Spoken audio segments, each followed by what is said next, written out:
Hello and welcome everyone to Waco's LinkedIn Live session. I'm Neeraj Chaudhary, Managing Partner at Waco, and I'm joined today by Levante Skirvin from San Francisco and Focus Search Partners Managing Partner Christian Heyman. Welcome, gentlemen. Thank you so much for joining me today. Our topic of conversation today is importance of culture add versus culture fit, and especially when you're hiring for your organization. We would love to hear, especially from our audience, what they think about the topic. So please feel free, drop in your questions, comments in the chat box below, and we would love to hear from you. Gentlemen, let's jump right in. In your opinion, what does it mean to hire for culture add versus culture fit? I guess I'll take this one first. Again, thanks for having me. To answer your question, in contrast to the culture fit mindset, which seeks to hire and retain more of what is already working for you, culture add focuses on gaining valuable elements that your culture may lack. In other words, culture fit preserves comfort and familiarity, while culture add looks for people who value an organization's standards and cultures, but also bring something different that positively contributes to your company.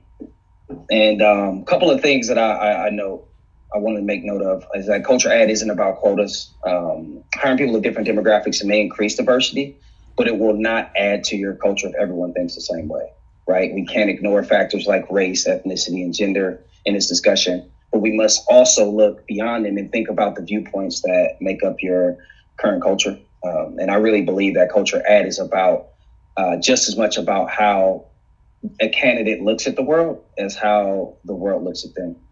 Okay. Christian, any comments? Yeah, I will.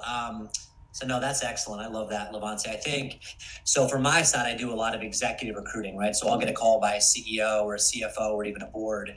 And increasingly more, they were saying, hey, hush, hush on the side. I need somebody of color. I need a woman. I need somebody that's different. And it would be, well, why? Because, we're tired of everyone always looking the same. We want someone that's going to add something to our company. And so kind of couple that with a training that I went through recently called White Ally Training, which was suggested by a friend of mine.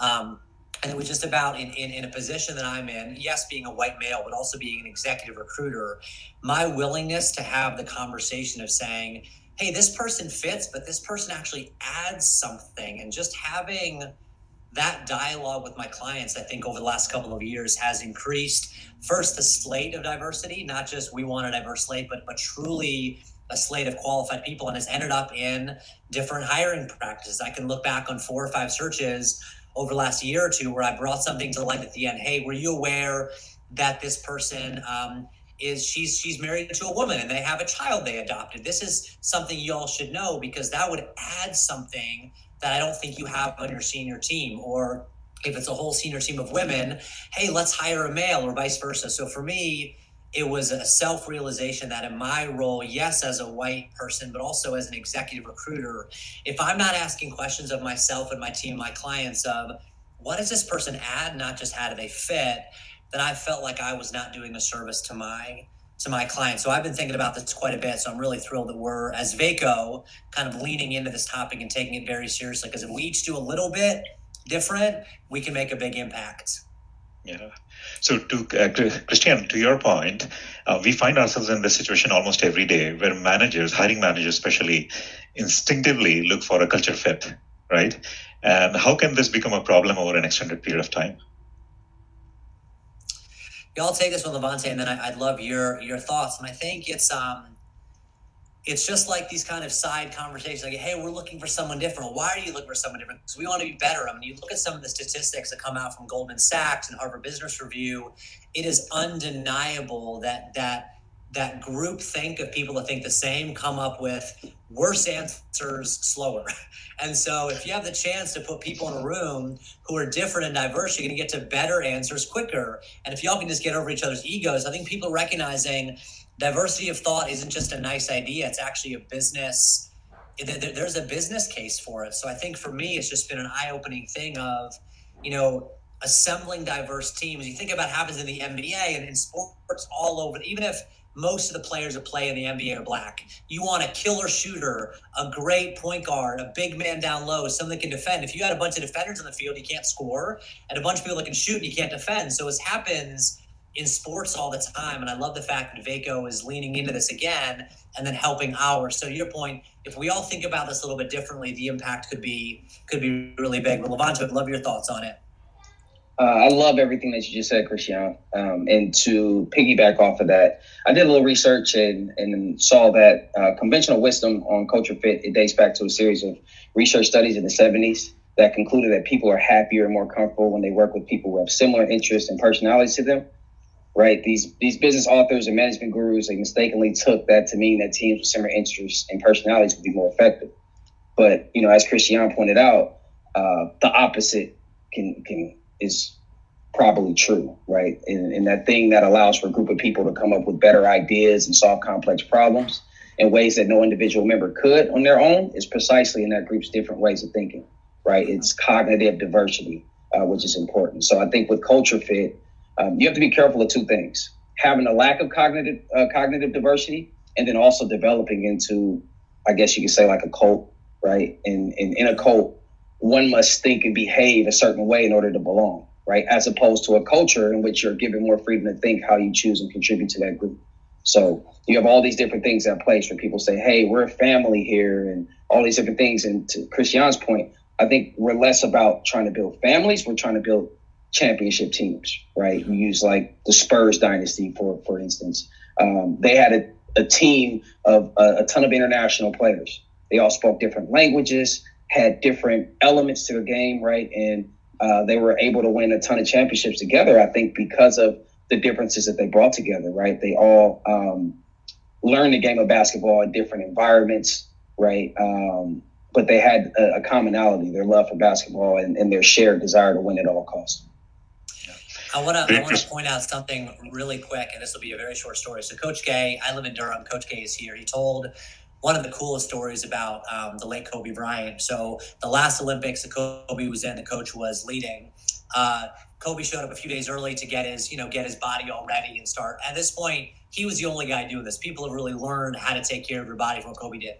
He walked in and said, Coach, can I talk to you? He's like, Kobe, you're not supposed to be here for a few days, but how do you tell Kobe Bryant to leave your office? So Kobe walks in, he goes, Coach, I'm going to ask you a question, but I need you to say yes before I ask you. And so he's like, oh, great. Where he's heard about these guys, these personalities, whatever. And he goes, okay, Kobe, I will say yes. He goes, Coach, everybody on this team can score. I know that for a fact. I can score.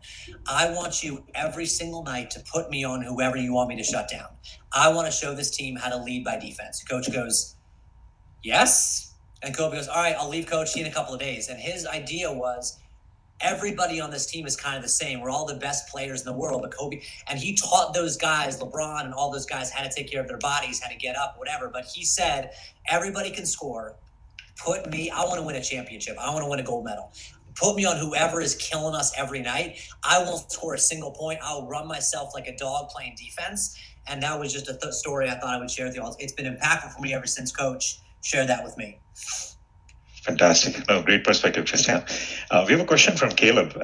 He wants to ask, how do you avoid just looking for race when hiring? If someone says they want diversity, you just try to find someone that fits that, and you ignore people that are more qualified, but don't fit the difference that you were looking for in the beginning. So your thoughts around that? You have an answer, Levante, you want me to start? I think that's a great question, Caleb. And for me, I think it's important to create a diverse pool, right? I think ultimately it's not your job to present candidates all of one race or ethnicity or anything, right? You're supposed to, send some qualified candidates, but it would be great to have a mixture with everything that you send, whether it's women, race, just a multitude of different demographics, right? I think it's just important to create those opportunities, right, and create those diverse pools, and then ultimately the hiring manager's making the decision. Mm-hmm. So we had a recent situation, I won't share with the client, but it was a large multi-billion-dollar business that had hired me to do a search for a board member. And the head of HR had said to me, Christian, our company is 70% female, but our board is, and she paused and said, it's not. And we would like our board to look more like the rest of our company. So lo and behold, we announced a few months ago the hiring of a female board member. And so I think sometimes, some of these companies will kind of give you these cues, but I would say to the person who asked the question, sometimes when a company says that to you, you have to kind of take them at face value and understand that bringing in, and sometimes it's a white guy who's the diverse person, right? Sometimes it's not who you think would be diverse, but if they're saying to you, we want not just a diverse slate, but we want to hire a diverse person, I would say it's not as much about the skills and experiences as it would normally be. Sometimes the best, most qualified person is the diverse person because of what they add. It's no longer about X's and O's. I mean, somebody might have gone to a lesser school, have a lesser GPA, been promoted more slowly, and they might be the perfect person for that environment because of where they grew up or what they're thinking about. So sometimes I tell my team, let's not overthink for our clients. When they say we want to hire a diverse person, ask questions, let them know we don't know who we're going to present, but if that's what they're telling us, just like this person, Christian, I want my board to look a lot more like my company. So we focused our energy and effort on presenting several incredible female. Could I have found other male counterparts better? Say probably, but they were asking me for something, and just like any good recruiter, I was listening to not just the experiences, but what they wanted and maybe why they wanted it, and not second guessing that opinion. Maybe there's a reason why they want to do that. And so less qualified, I don't even think like that anymore. It's just the right qualifications at the right time for the right person at the right company. So it's not about better or worse. It's just about what they need at that time. And maybe that's a better way to think of it. I love the way you put that because, taking down that, we oftentimes as recruiters, I've been in it for 10 years. I'm guilty of it myself, where we make judgment calls on people. This person's less or worse or more qualified, to your point, right? And it's just like, no, they're different, right? But what you said, Caleb, it made me want to think to tell you this. It's important that we ask questions. When someone says they want diversity, you have to ask, what does that mean to your organization, right? And getting them to explain that to you. That way, you have better insight as to what they need. That way, when you present them with those candidates, you can push back if need be. You can say, hey, we had a discussion the other day. You mentioned X, Y, and Z. This is why I think that candidate is that person. Okay. So good questions to ask your clients, Levante. But you both are members of Inclusion, Diversity, and Equity Committee here at Waco. What would be your advice to hiring managers how can they focus on ad versus fit, right? What should they be looking for in these candidates? What kind of questions should they be asking? So Levante, I just want you to continue with, you're already covering a little bit of it, but what other questions should hiring managers be asking? And when they go out and look for an ad versus fit, what are some of the parameters, if they can be defined for these managers? What should they be looking out for? I thought long and hard about this question, and I think what it came down to me is I believe you can ask candidates similar questions to what you did before, but I think the major changes are surrounded around what you're asking yourself during and post-interview. Questions such as, what knowledge gaps can this candidate fill for us? Does this candidate have knowledge of any new processes or techniques that we could possibly benefit from having? Could this candidate possibly challenge our way of thinking and suggest process improvements to our current business model? Mm-hmm. Or does this candidate represent a voice or viewpoint for our customers that we're missing? Or would they better help us communicate with prospective customers by having this voice or viewpoint? I think it's just really important that those questions are asked and answered, by the actual person doing the interview. Yeah. I would just add to that, you use the visual of pick your head up. You've got a piece of paper in front of you. I mean, with Zoom and Teams and everything, you know what I mean? Pick your head up and look at somebody. I mean, 89% of communication is nonverbal, right? It's the way you sit, it's the way you react. Ask a question and then see how Levante answers that question, then follow up with something about his family. And you can't get into it, but you can learn a lot about people. Are they gritty? Are they collaborative? Are they going to motivate people? Ask them to tell a story. Tell me a story about a time where you had to overcome something. Tell me about a time when you were that you didn't belong? How did you fit in? Tell me about a time when someone else tried to join your group, and how did you let them fit in or not fit in? Get them to talk about how we've all got, on the playground where we were either locked out of a game or we locked somebody else out of a game, right? Like we were all that kid either got left out or we included, we've all done it. And so what made you leave that person out? How did it feel? How did it feel to be left out? And so I think, just to Levante's point, if you just can see people and stop thinking about, oh my gosh, this person's a rock star. This person is so sharp. They went to this school. They're so great. It's like, okay, they can do the job. Binary. Yes, they can do the job. Better than someone else? I don't know yet. But ask the question of, will they add more than the rock star, the sharp, this person A11111 plus? Okay. Does a company want an A11111 plus? Would they rather someone that's going to add something different to their company? And just getting them to think about it. Maybe there's some different questions, but I would say see people and see the way they're reacting, and then have a conversation. Don't just be, if they're in front of you, they can probably do the job. So check that box off quickly and get to know who they are, and then tell the hiring manager who they are. That's my advice. So let me ask you, both of you, like a common question. Have you ever been on a fence regarding a candidate when it came to a culture fit or a culture ad, but you were absolutely certain about them having the skills to carry out that particular job? Yes, I have. It's happened to me. I'm sure it's happened to you too, right, Christian? Yes. For me, I know I've always tried to make sure that I wasn't allowing my own fears to interfere with someone's ability to be considered for a role, right? I didn't want to be the person making assumptions, going through, and disqualifying someone, right? So if I see they have the skill for the job, I'm going to submit them, right? But I think at this point in my career, I'm really challenging myself to go a step further and push back with hiring managers, who use culture fit as a means for disqualification, by maybe probing more, asking questions, and then being able to sell what the candidate can add to their company, right? Because then at that point, I feel like I'm doing my part to drive this mission forward. And that's pretty much all I can do, right? I can't force the hiring manager to ultimately hire the candidate that I believe so strongly in, but I can make sure that they get a fair shake at things. Yeah.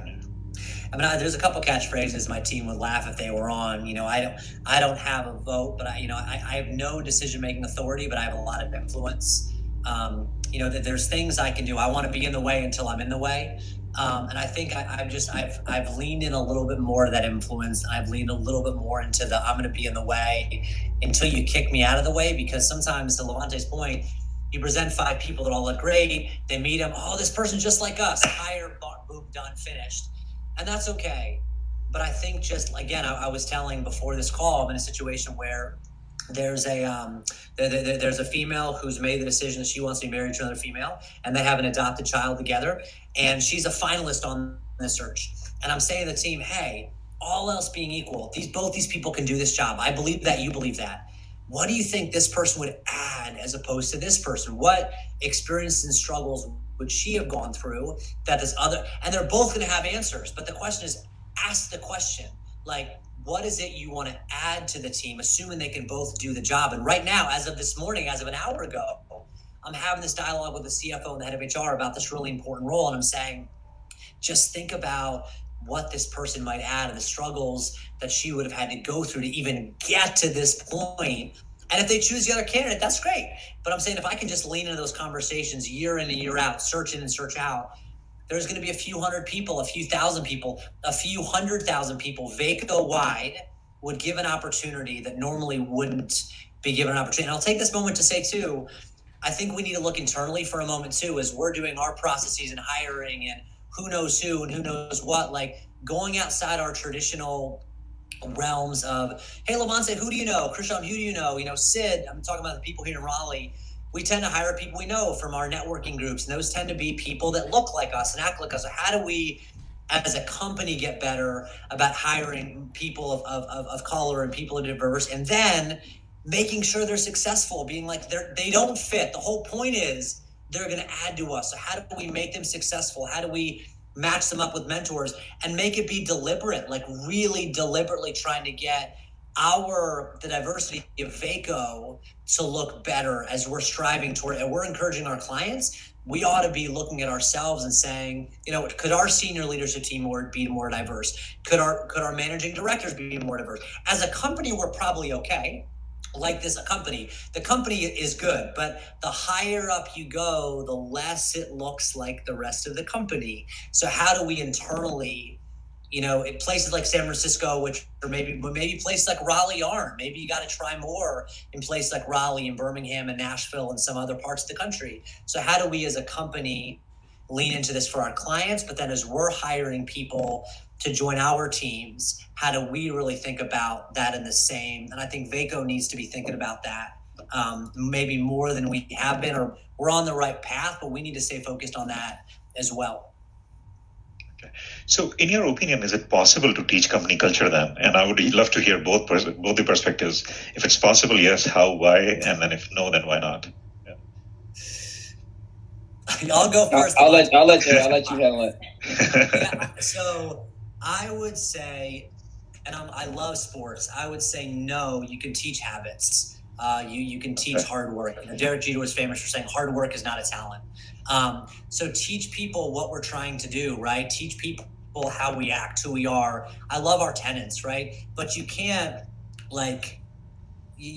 teach that any more than you can teach a kid. You got to let them know how to go through the process of learning mathematics and reading and word by word. So I don't think you can teach a company culture. I think you could show a company culture, and I think we can all be outlaws here by taking this seriously and going out to all of our clients and saying, you know what? We're going to be the firm that's always pushing diversity. You hire Focus Search, you hire Levante, you hire Vaco, you hire Managed Services. They're going to push you on diversity. And that's just who they are. And let's be that firm that leans into that. And so I think, again, I don't think you can teach. I'm not sure you can teach much to people outside of the age of 10. I've got 4 kids under 10, and I'm learning that. But I think when people get older, you show them and you coach and you counsel them and coach them. But I don't think we can teach our culture. I think we can espouse our culture. We can live our culture, and then with our clients, we can really show them what that means to us. Okay. So when it comes to hiring practices within organizations, do you think it's possible for them to find a balance between culture add and culture fit? I personally, I don't. I believe the intention behind culture fit is pure. I really think culture fit and culture add are on opposite sides of the spectrum, though. Yeah. They involve 2 totally different mindsets. One is focused on preserving, that being culture fit, while the other is focused on growth. And the question you got to ask yourself is, do you want to attempt to build a championship team or go the other route? Which I hate to say it, but from a culture fit standpoint, I think you're creating more, again, of a cult. It can create more of a cult-like dynamic, right? And I think you want to kind of get away from that line of thinking. So while I feel that there's similar intent, for me, the differences are too glaring to ignore. Okay. We just got a question. Sorry. Take the question. I prefer questions. If diversity is more important than being qualified, what would you say to someone that wants to get educated to do a specific role in your organization? Should we go to the school, or should we just rely on our background? The first part of that question was, what if somebody is read the very if diversity is more important than being qualified, what would you say to someone that wants to get educated to do a specific task or a role in the organization? Should they just go to a school to get the skills upgraded, or should they just rely on their background? Yeah, I'm going to take Levante's last question and lean into this. I agree. I think we're heading in this direction of no longer talking about fit talk. We're going to look back years from now, and ad's going to be how we're all going to talk. So I think it's just, we're at the kind of precipice of moving. So I agree with them. They're not opposed. It's just a direction we're all heading into with the stuff that's happening in our country. A lot of positive things. We're talking about things we haven't in a long time. We're having these conversations, dialogues. I love all of it. So I think it's just heading in that direction. And I would say the same thing. I wouldn't say somebody is good. Qualifications are going to include other things than just what we've traditionally thought of, which is what school did you go to? What was your GPA? What are those companies? And even just in the landscape of how much private equity, like it used to be, get out of school and go work for Ford, go work for Procter & Gamble and you'll make your way. And now it's like, no, private equity firms are busting those businesses up. There's Tesla is now the most valuable companies didn't exist 15 years ago are worth billions and trillions of dollars. And so there's just this whole shift of go to school, get an education, do all you can be, but recognize that companies are looking at a whole lot more. And so make yourself a whole lot more. Think about how you can be part of this also. So when companies ask you questions like, what teams have you been on? And how did you pick your work study team in college? How did you pick your ILA team in business school? How did you pick your work group in law school? Well, I picked it based on diversity because I heard the diversity. And what happened? We were the top of our class. So I think go to school, learn what you have to do. Qualifications will always be important when it comes to the hard stuff. But I think what we're seeing is companies are going to start thinking like championship teams. We don't need another shooter. We need somebody to play defense for us. So your background might be really good, but if you're a defensive specialist, we're going to want you to come and join our team. And just to kind of address maybe Moreno's question a little bit, I don't think it's more important, right? But it is important. But as far as from an education standpoint, I think it's important, right, that you educate yourself and stay up to date with where things are headed, where things are going, right? Being looking out in the future. I think that's where education comes in. But then from a background standpoint, it's interesting. I work in the tech space. I hire a lot of people in the tech space, and a lot of these tech companies are starting to now say they don't require you to have a degree to actually be considered for a role. Why is that? Because for them, they're like, look, we need people that can do the job. Can you do the job, and can you do it well? Can you do it effectively? And having a piece of paper isn't going to necessarily be the reason why you can or can't do it, right? There's a ton of people that graduate from schools and then they come out and they just kind of go, wait, what do I do next? I got the degree. Now everything else should be taken care of. And then it's like, no, actually, now it's time for you to actually go prove that you, the person, Christian, Murad, Levante, can actually do what you need to do. So I think it's a combo of both. You want to always continue to educate yourself, but also be mindful of the fact that these companies are hiring people to be game changers, right? And that's where the culture add feature comes in. If you want to be a game changer, let's look more in terms of addition as opposed to preserving things. Yeah, we're just about to run out of time. So a question, and let's keep it as brief as possible. Just a quick question. When all these new hires are being onboarded and joining a new organization, how can the organizations make them feel included for the very unique and different perspective that they bring? And please keep it as brief as possible. We just have another minute to go. Okay. I'll just say create a safe space for them to be their authentic self. Okay. Be an employer that practices cultural humility, and then you actively fight against ethnocentrism, which means to apply one's own culture or ethnicity as a frame of reference to judge other cultures, right? Like if you kind of have that mentality, I think people will feel comfortable to bring in their authentic selves. 20 seconds, Christian. I would say very deliberate. Like if someone walks in your office that doesn't look like you and look like the rest of the office, walk over and say, hey, you don't look like the rest of the office. I want you to be successful. I think you add to us. Help me help you be successful. And so the leaders in our offices need to see people that don't look like us and say, how can we help? Yeah. Thank you so much, both. Thank you, Christian, Levante, for joining me today. For more information on CultureRad, please visit Waco.com, and you can follow our blog under the resources section. Once again, thank you, everyone, the crew behind the cameras here at Waco, for our very engaged audience. Thank you for joining the Waco LinkedIn live session today. We'll see you again very soon. Thank you. Thank you. Thanks, everybody. Thank you.